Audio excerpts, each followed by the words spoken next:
Libre Antenne, votre magazine de société sur Radio Brest. Bonjour à tous. La mort d'un être cher, d'un proche, est un moment douloureux, même si elle peut être vécue comme une libération dans certains cas, en cas de maladie invalidante. Mais dans tous les cas, l'acceptation de la mort demande du temps. On appelle cela le deuil. Mais certaines fois, cette période ne suffit pas. Il faut être aidé pour accepter la disparition de l'être cher. C'est là qu'intervient notre invité. Nikita Anselme, bonjour. Bonjour. Vous nous venez de Frangy-en-Bresse, vous vous êtes installé depuis 1 an et vous vous présentez, et c'est assez peu banal, comme accompagnante au deuil. Vous proposez, je cite, un service basé sur l'action et l'échange, complémentaire à l'aide médicale et psychologique.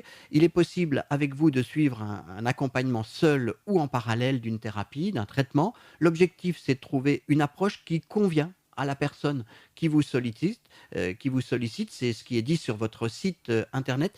Et cette question du deuil, vous dites, elle n'a pas, je dirais, à être récente ou lointaine. Ça peut être quelque chose qui remonte à longtemps. Toutes sortes de cas de figure se présentent à vous. Oui, tout à fait. J'accompagne vraiment tous les deuils, qu'ils soient d'hier ou d'il y a 10 ans. On peut vraiment travailler sur tous les deuils, que ce soit des personnes, des animaux, c'est égal, vraiment. La perte d'un être cher, hein, c'est ça qui est important à retenir. On utilise l'expression faire son deuil. Vous m'avez dit en préparant l'émission, j'aime pas cette expression. Vous pouvez nous expliquer pourquoi? Oui, alors je déteste l'expression faire son deuil parce que c'est comme si on devait tourner une page, faire son deuil, passer à autre chose, alors que euh, le deuil, on apprend à vivre avec, on doit vraiment... oui, ça fait partie de nous, c'est quelque chose avec lequel on va devoir se construire et grandir et vivre avec toute notre vie. C'est pas quelque chose que l'on construit à part et qu'on évacue, c'est ça, vous voulez dire? Non, c'est ça. On l'intègre, On hein. l'intègre, ça fait partie de notre vie et même ça peut nous changer, ça peut changer quelque chose dans notre vie et faire qu'on évolue de façon différente. Alors, vous êtes donc accompagnante au deuil. Comment vous est venue cette idée, puisque c'est une profession, entre guillemets, qui n'existe pas vraiment à l'heure qu'il est? Vous êtes en train de créer quelque chose, là, avec d'autres ailleurs en France, hein. C'est ça, tout à fait. Alors moi, je me suis tournée vers l'accompagnement au deuil parce que j'ai moi-même vécu des deuils. Euh, et dont 2 deuils qui m'ont vraiment profondément marquée et changée. Et à la suite de ces deuils, je me suis retrouvée toute seule un peu face à ça et avec des solutions qui ne me correspondaient pas. Donc je suis allée voir des psychologues qui m'ont beaucoup aidée, mais j'avais besoin d'autre chose, quelque chose de plus, de différent, plus basé justement sur l'action, sur le faire quelque chose. Donc je l'ai fait toute seule, mais j'avais l'impression, oui, qu'on me demandait de faire ça toute seule alors que j'avais besoin d'être accompagnée là-dessus. Le deuil dans notre société, aujourd'hui, qui est une société qui va très vite, c'est donc, apprendre le décès de quelqu'un, disposer de quelques jours de congé dans son travail, c'est 3 jours en général, et puis on doit redémarrer. C'est là qu'il vous semble qu'il y a quelque chose qui, ne fonctionne pas dans notre société par rapport au deuil? Oui, c'est ça. En fait, on nous demande vraiment de... On a le droit de vivre notre deuil pendant 3 jours de congé, d'aller à l'enterrement, qui est un rituel qui est très important dans notre société, qu'il ne faut pas minimiser. Euh, mais ensuite, voilà, on doit retourner au travail, on doit recommencer à travailler comme si de rien, ne pas en parler, ne pas déranger, redevenir productif directement, et puis c'est tout. Alors que le deuil, ça peut prendre très longtemps, ça peut même prendre des années pour apprendre à vivre avec ça. Mais voilà, dans notre société, c'est très très minimisé, et puis on ne doit pas en parler, quoi. Alors vous l'avez dit, vous l'avez vécu vous-même, mais vous avez eu aussi un retour de personnes qu'il vous a semblé falloir aider. Vous vous êtes dit, il faut aider ces personnes. C'est ça aussi qui vous a amené à proposer ce service d'accompagnante au deuil? Oui, alors après, je l'ai vécu aussi dans ma famille de façon générale. C'est vrai que dans ma famille, on a eu un deuil qui a fait... ça a été une bombe dans ma famille, et je me suis rendu compte que oui, tout le monde était un peu tout seul dans son coin. Et après, quand moi j'en ai parlé à d'autres personnes que je rencontrais, je me rendais compte que tout le monde, en fait, vivait la même chose. C'était une explosion, quelque chose, un traumatisme, un tsunami qui se passait dans leur vie. Euh, quand on en parle, les gens se libèrent, les gens en parlent, mais sinon, en fait, on ne sait pas. On ne sait pas ce que les gens vivent dans leur vie, on ne sait pas ce que les gens traversent à ce moment-là, et ils sont tout seuls. Vous dites quelque chose de très important, il faut en parler, hein, c'est ça. Lorsqu'on en parle, il s'agit d'un sujet tabou. C'est là où il y a une difficulté. Oui, c'est ça. Et il y a des deuils qui sont encore plus tabous que d'autres. Perdre sa grand-mère, on va dire, c'est quelque chose qui est OK dans la société parce que Ça fait partie de l'ordre de la vie, c'est c'est ça, ça. tout à fait. On le présente comme quelque chose de naturel. Oui, On perd ses grands-parents d'abord, ses parents ensuite. c'est ça.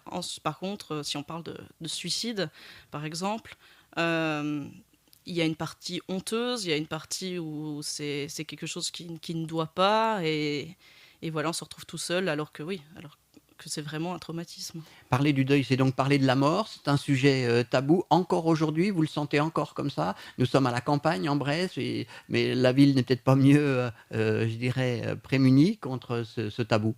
Non, c'est encore très tabou. Je suis par exemple allée à Lyon il y a quelques semaines pour Funexpo. Donc c'est le salon du funéraire, et il faut savoir qu'il est Alors mis c'est un peu bizarre parce que Fun Expo, fun. on pourrait presque le prendre pour quelque chose de fun, pas du Oui, tout. pas du tout. Fun comme funéraire. Fun comme funéraire. D'accord. Et donc c'est un grand salon du funéraire à Lyon. Et en fait, il est mis tout de côté sur Eurexpo. Et puis les gens, ils vont un peu... enfin, voilà, ça reste un sujet qui est très tabou et dont justement on ne parle pas beaucoup. Alors le funéraire, ça existe. Il y a des services, on en voit beaucoup près des cimetières, de ces magasins spécialisés, Mhm. de ces enseignes. Ça ne fait pas le travail pour le deuil? Alors, ça fait le travail sur le moment. C'est-à-dire que eux, les conseillers funéraires sont très très bien formés sur l'accompagnement autour de l'enterrement et puis du service funéraire. Ça, oui, il faut leur faire entièrement confiance. Ils sont très bien formés là-dessus. Mais malheureusement, ils ne peuvent pas vous accompagner après. Voilà. Eux, oui, ils font le service funéraire, ils font l'enterrement et ils sont très compréhensifs, très empathiques.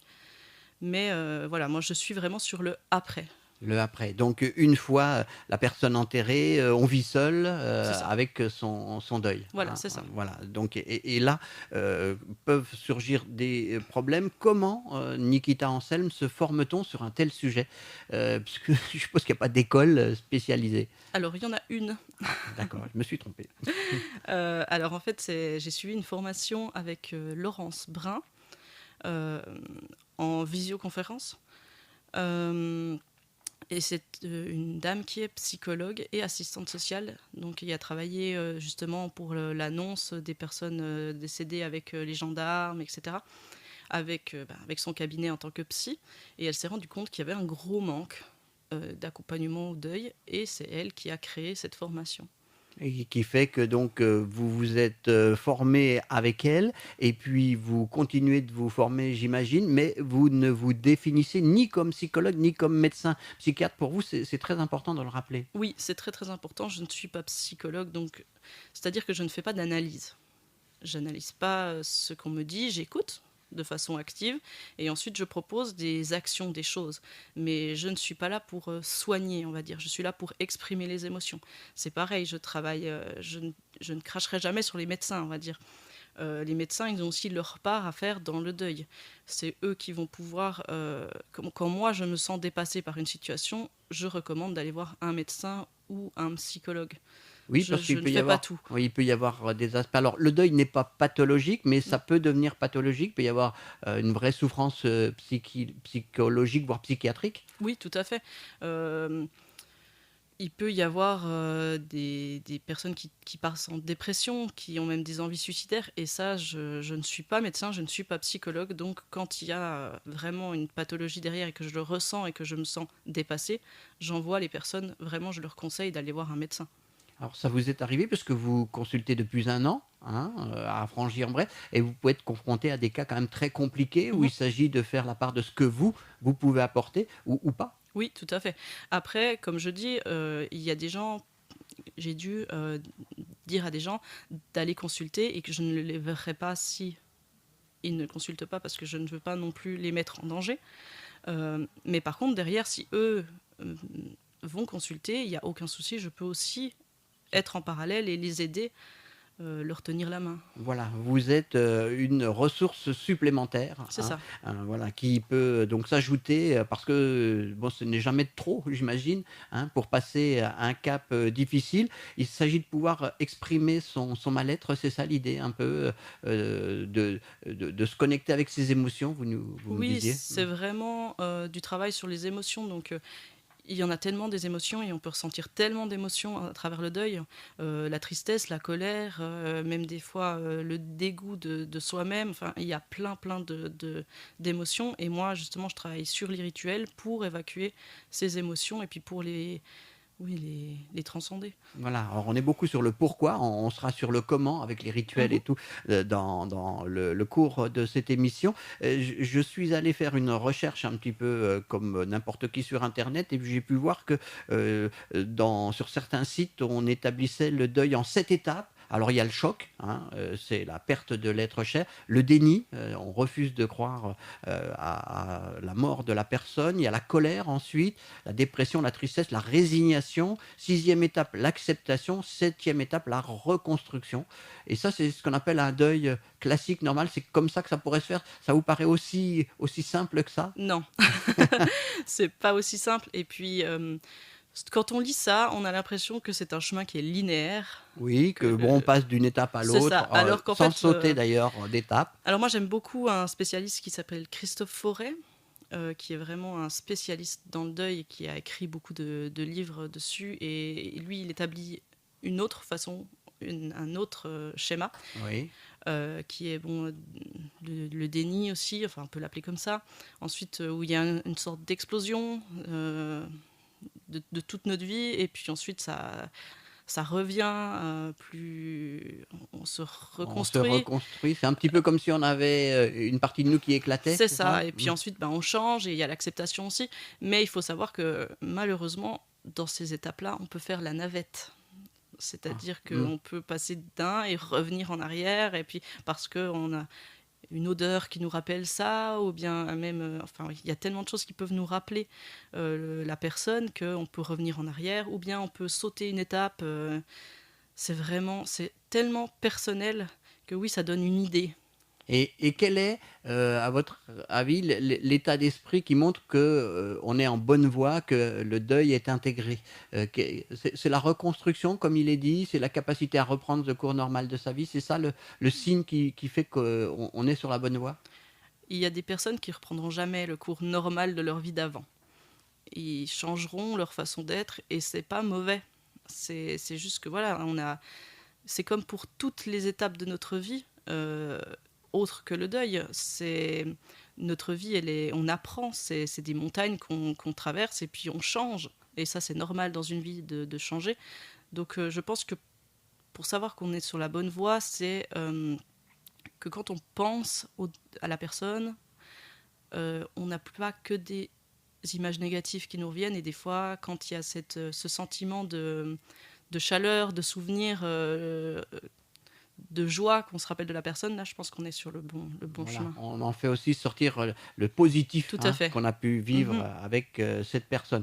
Et puis vous le dites, on va marquer une petite pause. Nikita Anselme, accompagnante au deuil à Frangy. Vous nous dites aussi, il faut pas oublier qu'autrefois, on respectait le deuil parce qu'il était visible. On s'habillait en noir, et Oui, cetera. c'est ça. C'est un problème que ça n'existe plus, ça aussi, aujourd'hui? Ça pose question. Oui, je pense que il y a cette minimisation et ce fait qu'on cache les choses, ça devient de plus en plus tabou.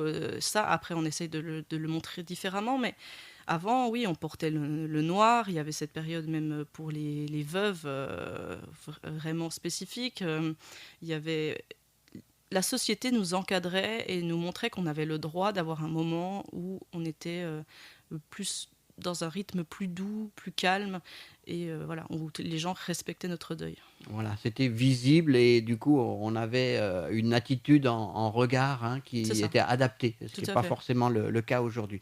Merci, pour, bon, cet aspect, préparatoire, on va dire, aux notions de rituels, qui sont la base Mhm. de votre travail. On Oui, va y venir, juste après et on appellera également, la présidente d'une association, donc Fleur de Vie notamment et les Sens de Vie, à Lons-le-Saunier et qui est particulièrement active sur la notion du deuil périnatal quand on perd un enfant. Hein. C'est ça. C'est dans quelques instants. La Libre Antenne, une émission bi-hebdomadaire. Libre antenne aujourd'hui avec Nikita Anselme de Frangy-en-Bresse, accompagnante au deuil. Vous nous avez expliqué, Nikita, qu'après avoir vécu des deuils difficiles dans votre famille et puis avoir senti le besoin dans la société d'être accompagné après la mort d'un proche, toujours traumatisante, eh bien, vous avez décidé on va dire, proposer une solution qui peut être parallèle à celle que proposent les médecins, les psychiatres, les psychologues pour accompagner ces personnes en difficulté. Et vous nous le dites, votre base de travail, c'est la notion de rituel. Qu'est-ce qu'on entend par rituel? Oui, alors rituel, quand je dis rituel, on me demande souvent si je parle de rituel chamanique ou Oui, voilà. on vous voit avec un petit tambour. C'est ça. Non, c'est pas ça. Alors, ça peut être ça s'il y en a le besoin, mais ce n'est pas ce que je fais de base. De base, ce sont vraiment en fait des moments, des actions, des choses qu'on met en place pour évacuer des émotions. Et ça, c'est vraiment personnel à chaque personne. Oui, c'est-à-dire que le rituel est adapté Oui. à chaque personne. Et ça peut être n'importe quoi comme rituel. Ça peut être quelque chose de quotidien, une fois avec beaucoup de monde ou... Oui, alors il y a différentes façons. Soit c'est un rituel qu'on appelle exceptionnel. Donc, par exemple, on va brûler quelque chose, un symbole, ou bien on va... j'aime bien l'image d'aller planter un arbre pour aller se reconnecter à ça. Enfin, voilà. Vous l'avez fait, ça? Oui. Ouais, ouais. Oui, oui. Qu'est-ce que vous avez fait de rituel le plus extraordinaire, au sens de pas ordinaire?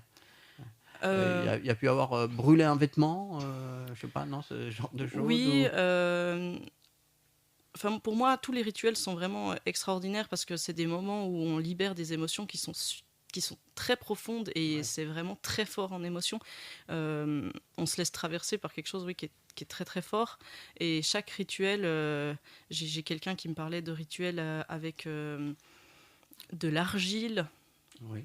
où vraiment on va s'enduire d'argile. Enfin, il y a tellement de choses qu'on peut faire. Et après, voilà, moi, par exemple, j'ai mes propres rituels que j'ai construits au fur et à mesure des années. euh, En travaillant sur moi et par exemple je me fais tatouer ou bien voilà, c'est des choses qu'on peut faire aussi.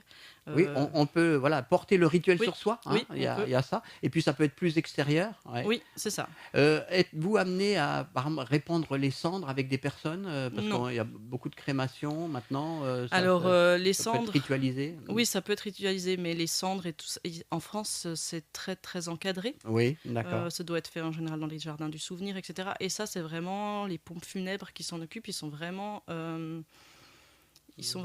formés à ça. Moi, je peux faire des cérémonies pour les deuils sur lesquels il n'y a pas de cérémonie ou les deuils anciens. C'est-à-dire que, par exemple, pour les pertes d'enfants, qu'on appelle fausse couche, mais je déteste ce mot parce qu'il n'y a rien de faux là-dedans. Oui, oui, ça s'est réellement passé. Oui, voilà, donc plutôt grossesse arrêtée, on va dire.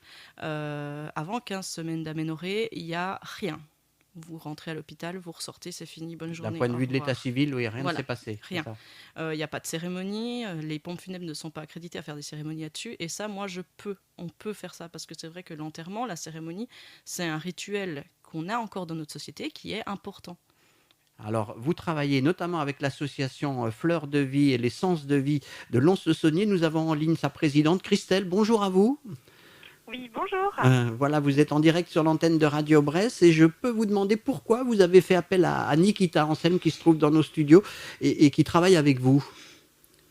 Eh bien, Nikita, en fait, c'était une maman que je connaissais parce qu'elle était venue à un atelier justement de rencontre de parents. Elle nous a raconté son histoire et puis on s'est rendu compte qu'on avait beaucoup de points en commun, notamment au niveau de la perte d'un enfant. Et donc, c'est par la suite que quand elle s'est formée autour du deuil périnatal et de l'accompagnement, on a vraiment eu envie de créer un partenariat pour que les parents puissent être accompagnés, mais notamment les enfants aussi. Et prochainement, proposer des ateliers pour expliquer le deuil aux enfants et que ça devienne naturel et que ce soit plus un tabou. Oui, parce qu'on pense forcément aux parents, mais il y a aussi les petits frères, les petites sœurs. Eux aussi Voilà. ne doivent pas être oubliés dans le deuil, même si la parole chez les enfants est peut-être différente, oui. C'est ça. En fait, il y a des fois des fratries, il y a des grands frères, il y a les enfants après qui peuvent arriver par la suite. Alors, comment on leur en parle ? comment on aborde le sujet, quel rituel on met en place, s'il y a besoin de mettre des rituels en place. Et donc, voilà, c'était tout naturel qu'on est resté en lien avec Nikita. Ce qu'elle apporte, Nikita, un proche ne pourrait pas l'apporter. Il faut être un peu formé pour ça. Enfin, vous le sentez à travers votre association, l'expérience que vous en avez. Alors effectivement, nous, dans Nos Fleurs de Vie, qui est cette association d'accompagnement au deuil périnatal, on a été formé par un psychologue à l'accompagnement, à l'écoute empathique.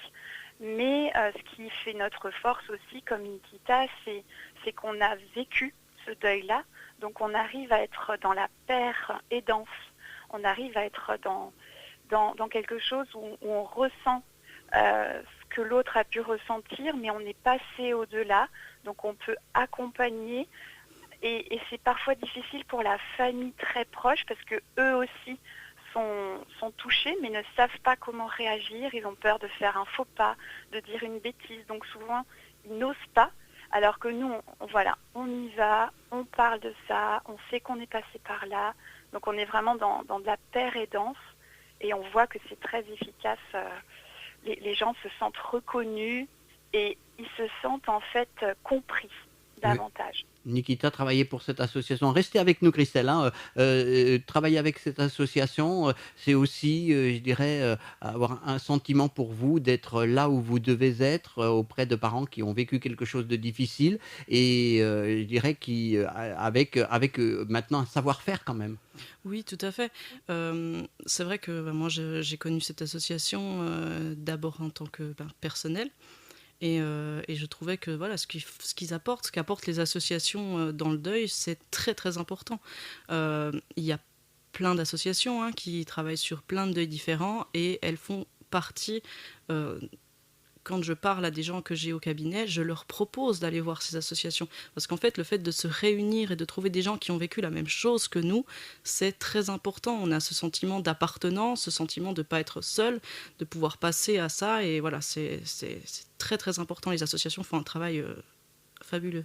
Christelle, pour terminer avec vous, votre association, elle est ouverte à tout parent qui a vécu cette difficulté et c'est un appui collectif que vous proposez. Oui, tout à fait.